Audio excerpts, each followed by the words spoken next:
VP's husband questions Marcos order releasing tax records. Ayan o. Kaya sabi ng Palasyo Malacanang kay Mans Carpio, huwag kanyang matakot kung wala ka man tinatago. Direktang clearance mga kababayan at paintulot mula sa ating Pangulong Bongbong Marcos.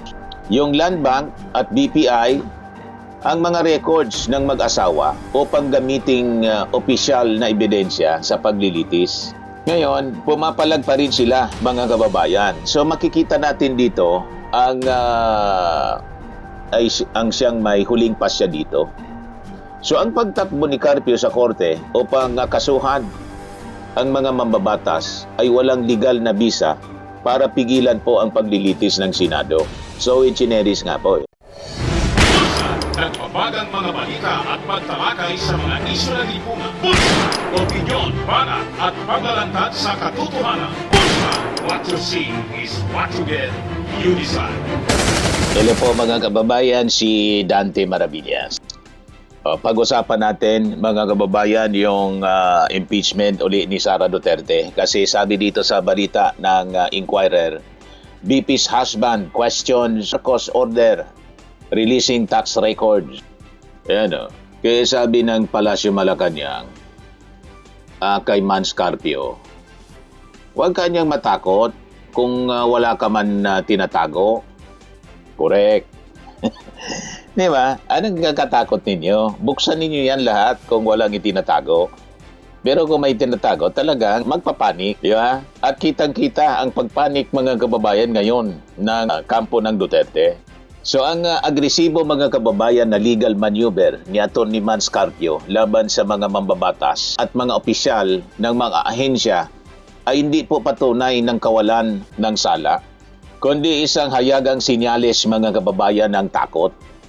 So ang marahas na pagpigil ng pamilyang Duterte mga kababayan na masuri ang kanilang mga bank account at saka mga tax records sa Senate Impeachment Court ay ang pinakang malaking indikasyon na mayroong bilyon-bilyong pondo na hindi nila kayang ipaliwanag sa ating mga mamamayang Pilipino.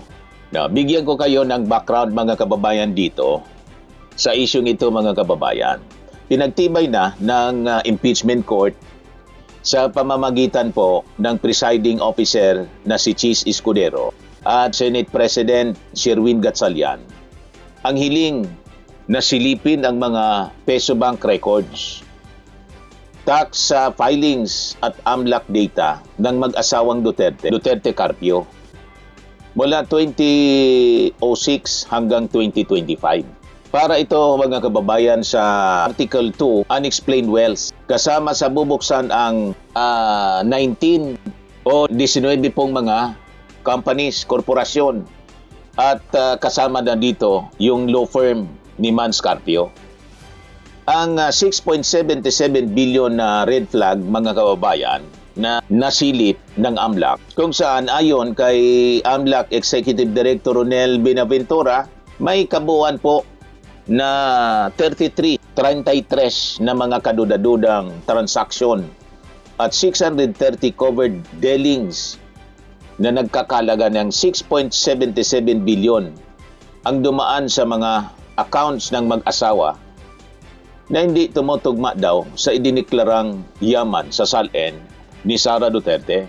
Ngayon, upang harangan po yung pag-usad ng mga ebidensya, nitong taon lamang mga kababayan, nagsampa ng mga reklamo itong si Atty. Mans Carpio sa Quezon City Prosecutor's Office para sa paglabag sa Bank Secrecy Law at saka sa Data Privacy Act laban kina BSP Governor Rimolona Jr., AMLAC Chief Binaventura at mga House Prosecutors po. Kabilang dito si Representatives Laila de Lima at saka yung lead prosecutor na si Batangas Representative Jinky Loestro sa kinasuhan. Nagsampa na rin siya ng petisyon sa Quezon City Regional Trial Court para mapigilan ang paglabas ng kanyang tax record. Ngayon, mga kababayan, sa kabila ng mga asuntong ito, formal nang isinumite sa Senado last week, just the other day, sinumite sa Senado, sa impeachment court ng BIR, na may direktang clearance, mga kababayan, at paintulot mula sa ating Pangulong Bongbong Marcos. Yung Land Bank at BPI, ang mga records ng mag-asawa upang gamiting opisyal na ebidensya sa paglilitis.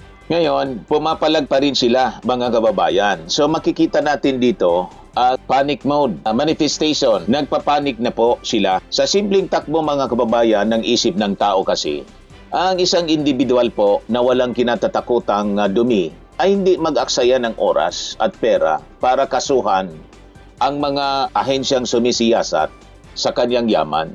Ganun lang po yon.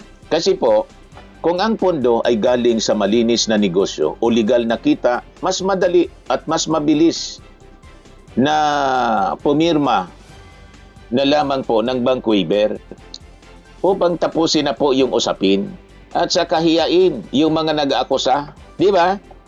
Napakadali lang. Pag ang isang tao po ay walang tinatago, o nga ko walang itinatago, buksan ko agad, tapos na. Siguradong mapapaya yung mga nag-aakusa sa akin. Ganon lang yan. Pero pag pinipigil, yan ang ibig sabihin yan, mga kababayan. May tinatago talaga. So, they resorted to technicalities, mga kababayan. Ginawa nilang panangga ang mga teknikalidad. Ang ginagawang ingay at pagpapakalat ng demanda ng kampo po ni Duterte ay isang diversionary tactic. Kapag kasi hindi mo kayang ipaliwanag kung saan ang galing ang bilyong piso sa iyong bulsa, ang uling baraha ay ang questionin ang proseso ng pagkakadiscovery nito. So ang pagtatago, mga kababayan, sa likod ng mga batas sa proteksyon ng datos ay malinaw na pag-amin ng nilalaman ng mga dokumentong ito ay mapanira para sa kanyang pamilya. Ngayon, ano yung basihan, mga kababayan, sa ilalim ng batas?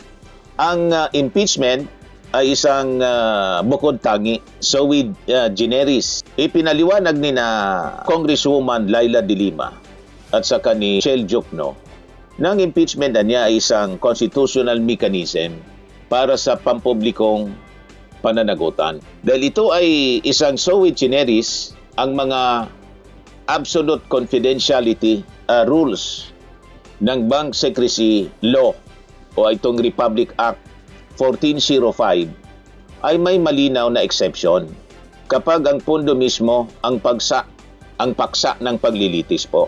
Partikular na sa mga kaso po ng korupsyon at yung hindi maipaliwanag na yaman ng mga matataas na pinuno ng ating gobyerno. So ano ang katotohanan dito sa conjugal assets? Hindi pwedeng gamitin po ni Atty. Mans Carpio ang katayuan niya bilang private citizen upang takasan ang investigasyon, sabi po ng ating mga House prosecutors. Sa ilalim po ng Family Code, ang mga ari-arian at bank accounts ng mag-asawa ay pinag-isa.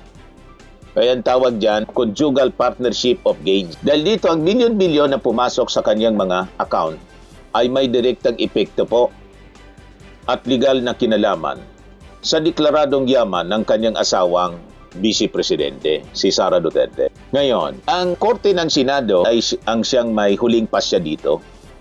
So ang pagtakbo ni Carpio sa Korte upang kasuhan ang mga mambabatas ay walang legal na bisa para pigilan po ang paglilitis ng Senado. So generis nga po. Ang Senate Impeachment Court ay may natatanging kapangyarihan sa ilalim po ng ating saligang batas na mag-issue ng subpena duces tecum at walang mababang korte o prosecutor ang pwedeng humarang po sa utos nito. So, ang mga isinumiting kahon po the other day ng ebidensya ng BIR at mga bangko ay ganap nang nasa custody ngayon ng batas at hindi na pwedeng bawiin. Yon ang kalagayan ngayon, mga kababayan. So ang paggamit po ni Atty. Mans Carpio sa Bank Secrecy Law bilang panangga at ang pagsampa ng kaso laban sa mga mambabatas ay hindi patunay ng kalinisan, kundi ang pinakamalaking resibo, nagipit at nagpapanik na talaga mga kababayan ang mga Duterte dahil hawak na ngayon ng impeachment court ang bilyon-bilyong sikreto ng katotohanan. Kaya sabi ni Yussi Castro kahapon, pero tandaan natin kung wala ka naman nililihim at wala namang makikitang anomalya sa mga records na pinabubuksan, hindi kailangang matakot. Dapat maging proud pa kayo na ito ay kita ninyo ay galing sa malinis. Correct. Swimming and lifting cream, pinapahid po sa mga pulses in affected area. Mainam po sa paninigas ng mga kaso-kasuan. Ito naman po, Automax Radiant Serum. Sa mukha naman yung application, anti-aging po siya. You will look 10 years younger than your age. Sa mga cancer patients naman po, baka lang gusto ninyo itong itry. Neng siya red mixed fruit drink. Hindi mo po siya gamot, food supplement siya. Kaya lang, gawa siya mga kababayan sa goji berry. Yung goji berry, may anti-cancer properties. O ngayon, yung mga inquiries ninyo, dumiritso na lang kayo sa aming messenger sa Facebook para masagot namin agad. Ayos pa? Ayos na ayos niya, Mr. Maravilla. Sa mga naghanap po ng malinis and spacious fitness gym, pumunta lang po kayo sa aming Colossal Fitness Gym. May Grab car rental din po kami. But anyway, ito po pala yung aming bagong product na binibenta online. I am worldwide amazing pure organic barley powdered drink mix from Australia. Negosyo to ng aking anak na architect entrepreneur Riz Maravillas. Ayan po. Kontakin na lang po ninyo siya, Riz Maravillas on Facebook. Ang mga health benefits niya, boost immunity, improves digestion, enhance energy levels, packed with antioxidants, prevent cancer. Ito naman po yung bago naming product na binibenta online. Eye Glow Serum, whitening po siya. Tingnan ninyo yung epekto sa aking anak na architect before and now. Yung mga inquiries po ninyo, dumiretso na lang kayo sa kanyang Facebook account, Riz Maravillas.